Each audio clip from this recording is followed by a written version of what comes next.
আল্লাহ যখন এই পৃথিবী সৃষ্টি করলেন, পৃথিবীর মধ্যে ভাইব্রেশন হচ্ছিল, কাঁপাকাঁপি, কাঁপছিল পৃথিবী।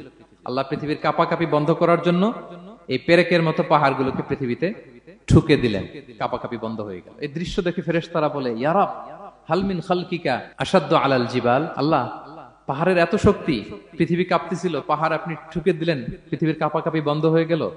আপনার সৃষ্টির মধ্যে পাহাড়ের চেয়ে শক্তিশালী কিছু আছে? আল্লাহ বললেন আছে। সেটা কি? আল হাদিদ।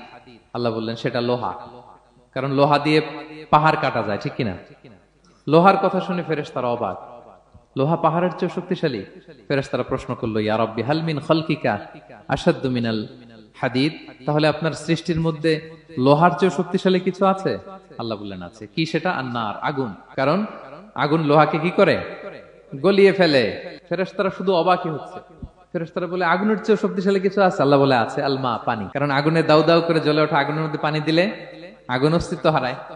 ফেরেশতারা শুধু অবাকই হচ্ছে। তারা বলে, তাহলে পানির চেয়ে শক্তিশালী কিছু আছে? আল্লাহ বলেন আছে। আর রিহ, বাতাস। কারণ বাতাস পানিকে একদিক থেকে আরেক দিকে নিয়ে যায়। জলের মধ্যে বায়ুর উচ্ছ্বাস লাগলে জলোচ্ছ্বাস তৈরি হয়, ঠিক কিনা? ফেরেশতারা আবার অবাক হয়ে বলে, তাইলে বাতাসের চেয়ে শক্তিশালী কিছু আছে? আল্লাহ বললেন আছে। সেটা কি? বলতেছে বনি আদম। ওই মানুষ শক্তিশালী যে গোপনে দান করে, এত গোপনে যে ডান হাত কি দান করলো, বাঁ হাত সেটা টের পায় না। পড়েন সুবহানাল্লাহ।